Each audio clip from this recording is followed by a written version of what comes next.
Have you ever felt like everything that once made sense suddenly feels hollow? Like you're being unraveled from the inside, but you can't explain why? This isn't a breakdown. It's a breakthrough. This is the hidden, often painful path of real spiritual awakening, mapped in the teachings of Carl Jung, echoed in ancient Buddhist wisdom.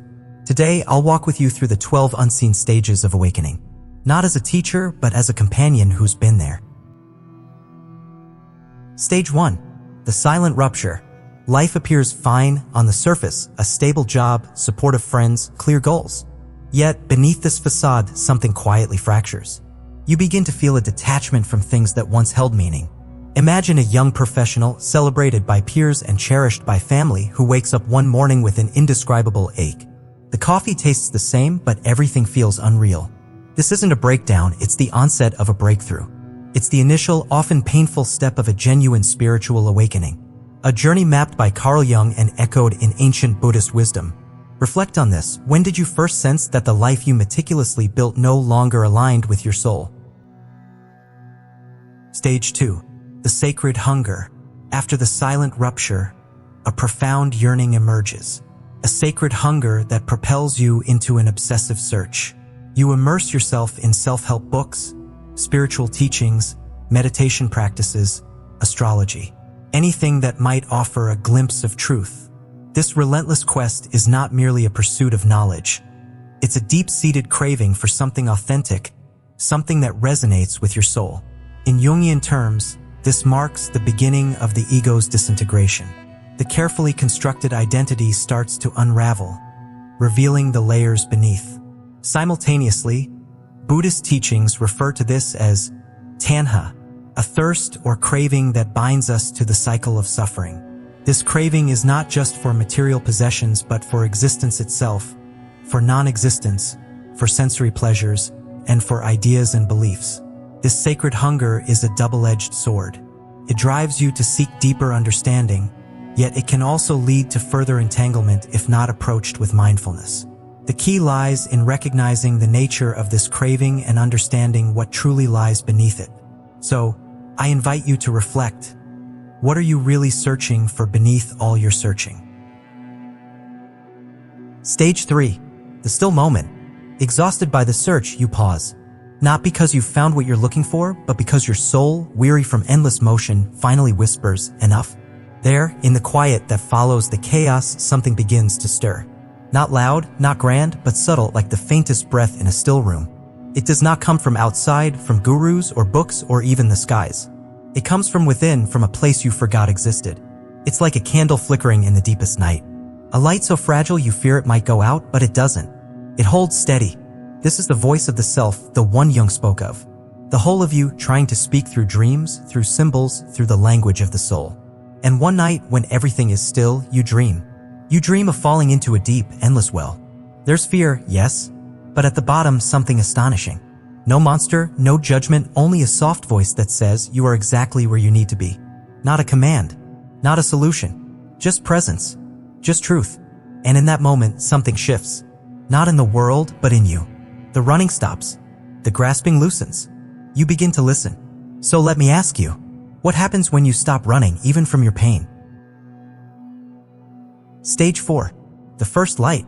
After the stillness, after the dark well, something begins to shift. Not a flood of joy, not an ecstatic rush, but a quiet sense of presence that was never there before. It's not happiness or relief, but something far more profound. A deep realness that wakes up inside you as if your soul is gently opening its eyes after a long sleep. Imagine dawn breaking slowly, touching the horizon with soft fingers, not chasing away the night but coexisting with it. This is the metaphor for what's happening inside you. This is Channim, the mindful presence Buddhism teaches. A moment of pure awareness where you witness without judgment, simply being. Jung would say this is when you catch glimpses of the self. Those fleeting moments where the deeper whole of your being peers through the cracks of everyday consciousness. Martin Luther King Jr. once said, "Only in darkness can we see the stars." And it is in this quiet dawn after the night that the stars of your true self begin to shine. So, I ask you, can you feel that quiet awareness even now? That gentle pulse of presence that says you are not lost, but simply beginning to find your way? Stage 5. Inner resistance. Even as the first light touches the edges of your being, there comes a quiet battle within.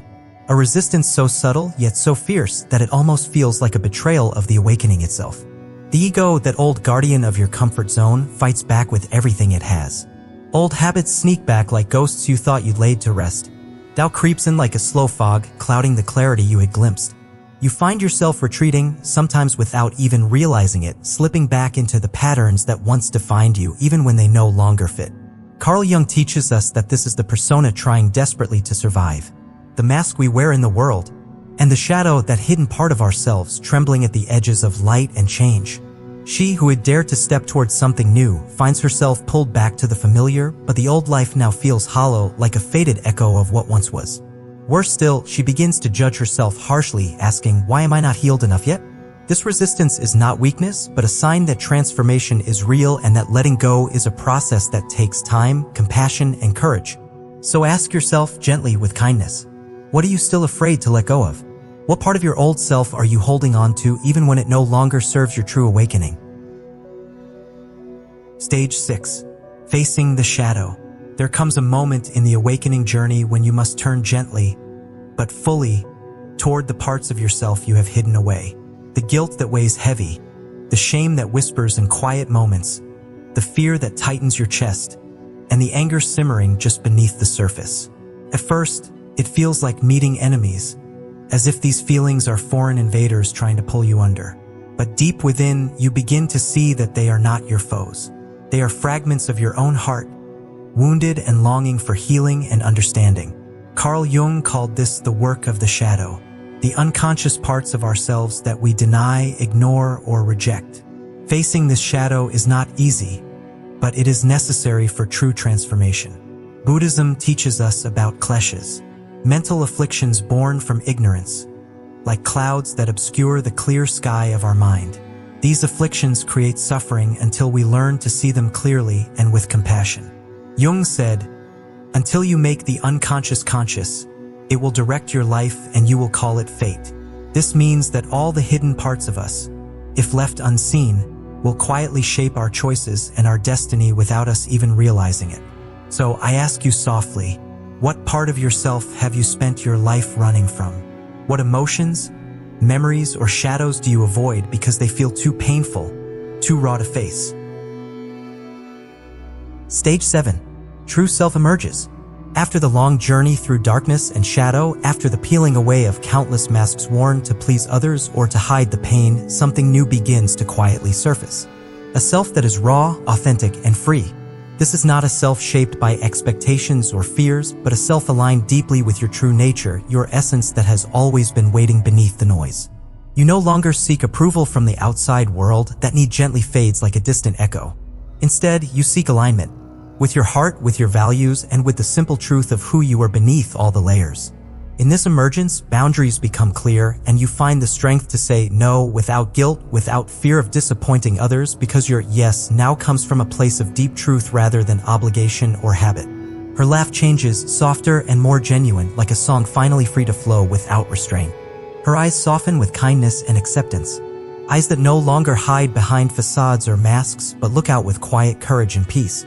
She no longer tries to be someone else, no longer carries the weight of pretending or performing. She simply is, fully present in her own skin, grounded in the present moment, free from the chains of what others expect her to be. The awakening is not about becoming someone new, but about letting go of all that is not you. This surrender opens the door to true freedom. So, what would it feel like to simply be you? To rest in the quiet confidence of your true self, unshaken by judgment, untouched by the need to perform or prove? What would happen if you allowed yourself to breathe into this truth fully and without apology? Stage 8. Synchronicity. As the inner journey unfolds, a subtle shift begins to happen. Not through force or striving, but through a gentle unfolding, like the universe itself leaning in close to guide your steps with an unseen hand. These moments come unexpectedly, often small and quiet, yet they carry the weight of meaning that feels too precise to be mere chance. You find yourself crossing paths with exactly the right person at just the right moment, someone whose presence feels like a key unlocking a door you didn't know was there, whose words echo exactly what your heart needed to hear but didn't know how to ask. Sometimes a message appears in a song, a book, or even a passing conversation that seems to speak directly to the silent question you carry within, as if the world itself is whispering to remind you, you are not alone, you are on a path. And you are deeply held by something greater than yourself. This is what Jung named synchronicity. A mysterious, meaningful coincidence where inner and outer worlds converge, where the soul's calling is answered not by effort but by grace. These moments are breadcrumbs scattered by the universe to lead you home, not to a place on a map, but to a place within your own being. The more you begin to trust these subtle signs, the more you notice the delicate dance of life's whispers, a language spoken not in words but in symbols, timing, and feelings that resonate deep within your core, awakening an inner knowing that something beyond logic is at play. Have you ever paused long enough to truly listen, to open your heart to the quiet nudges that life sends your way? Have you noticed how, when you finally quiet the noise inside, the world begins to respond in kind, revealing patterns of connection that you might have missed before? In those moments, it feels as if the universe breathes with you, holding you in a sacred dance where your steps are not alone but mirrored by the cosmos itself, inviting you into deeper trust, deeper presence, and a deeper unfolding of your true path. What might happen if you chose to walk with open eyes and an open heart, ready to follow the mysterious signs that guide your journey? Not in control, but in graceful surrender to the unfolding mystery? What whispers might you hear if you listened without fear or doubt? Stage 9. Living authentically. The moment comes when you step into a life not defined by perfection or the constant need to impress, but by a quiet, unwavering commitment to truth. An honest living where you no longer wear masks to hide the cracks, but let the light shine through every imperfection as part of your whole. It is not about becoming flawless or meeting impossible standards, but about embracing every scar, every shadow, every stumble as essential threads woven into the fabric of your unique being, teaching you that wholeness is found not in hiding but in acceptance. She no longer smiles to be liked or accepted by others. Her smile is no longer a performance or a shield, but a genuine expression born from the heart, a simple and honest reflection of the joy that wells up from within, no matter how small or quiet it may seem. Living truthfully means surrendering the exhausting need to perform, to pretend, or to wear a facade that others expect, and instead it invites you to rest in the freedom of being exactly who you are, with all your contradictions and complexities embraced without shame or fear. This honest way of being opens a new kind of strength, a gentle power that does not shout or demand, but quietly radiates authenticity and invites others to do the same, creating a space where connection can grow rooted in sincerity rather than pretense. In this space, you are free to stumble, to be vulnerable, and to rise again with a heart that has learned the beauty of imperfection and the peace that comes with self-acceptance, where your truth is your true home and your refuge in the world. What small step can you take today to live more honestly with yourself and others? What moment might you choose to set aside the masks, to speak with gentle truth, or to simply be present without needing to perform? Each honest breath you take is a quiet rebellion against the pressure to conform, a sacred act of returning home to your own heart, where freedom lives not in perfection, but in the courage to simply be real, here and now. Stage 10. Stillness in the storm. Life continues to swirl around you, relentless and unpredictable, like a storm tossing everything in its path, yet within you there is a deep-rooted calm that no chaos can shake. A stillness that holds firm like the eye of the storm, where motion exists but does not disturb the quiet center. This peace you carry is no longer something you chase or search for outside yourself. It is not found in fleeting moments or external circumstances, but is the steady pulse within. A sanctuary built from the simple choice to be present and grounded amidst the upheaval. Like a great tree with roots digging deep into the earth, you stand tall and unyielding, anchored not by the absence of storm, but by the strength that comes from turning inward, from finding refuge within your own heart where the noise cannot reach. The Buddha taught us about this inner refuge, the place where we do not chase after restless thoughts or get swept away by illusions, but rest in mindful presence, accepting the flow without losing ourselves in the currents of fear or desire. When you pause to ask yourself, where does my peace come from now? What answers arise from the quiet depths within? Is it the soft, unwavering knowing that no matter what happens outside, the sanctuary of stillness lives inside you, untouched and whole? The stillness is your refuge, a sacred space you carry wherever you go, a reminder that though storms will come and go, the calm inside you is eternal, a quiet flame that cannot be extinguished by the winds of life. Stage 11. Wholeness. Wholeness is not found by chasing light alone, nor by denying the shadows within us, but by embracing both, the bright and the dark, the clear and the obscure. welcoming every part of ourselves with gentle acceptance, like the sky holding both sun and clouds in the same vast space. This is the profound journey of becoming whole, where purity is not the goal and perfection is not the path. Instead, it is the humble recognition that all parts, our joys, fears, wounds, and strengths, are essential threads woven into the tapestry of who we truly are. Carl Jung called this process individuation, the sacred union of opposites where light and shadow meet not as enemies but as dance partners, each revealing new depths of the self and opening the door to authentic living beyond masks and illusions. In Buddhism, the emptiness that reveals the interbeing of all things. The truth that no part of us stands alone, that light cannot exist without shadow, and wholeness arises when we see beyond separation to the interconnected flow of life. There is a gentle truth in the words, "You are not broken. You are becoming." It is a tender invitation to see your cracks not as flaws to hide, but as gateways where light pours through, transforming what feels broken into a passage toward deeper self-understanding and freedom. Imagine for a moment what it would be like to look at your so-called brokenness not as a barrier, but as a doorway. An entrance to a new realm where healing and growth blossom, where every wound becomes a sacred teacher guiding you toward a more authentic and compassionate existence. This is the invitation to live fully, holding both your shadows and your light with kindness, to step gently into your becoming with courage, knowing that wholeness is not a destination but a lifelong unfolding, a dance between the known and the unknown within you. Stage 12. Re-entering the world. The journey of awakening is not a retreat from the world, nor an escape to some distant place beyond everyday life. Instead, it is a gentle return. A re-entering where you bring the light of your truth back into the very ordinary moments that once felt so small, so separate from meaning. You come back to your daily life, not to hide or lose yourself, but to embody the peace and clarity you have discovered within, carrying your presence like a soft flame that quietly illuminates even the simplest acts.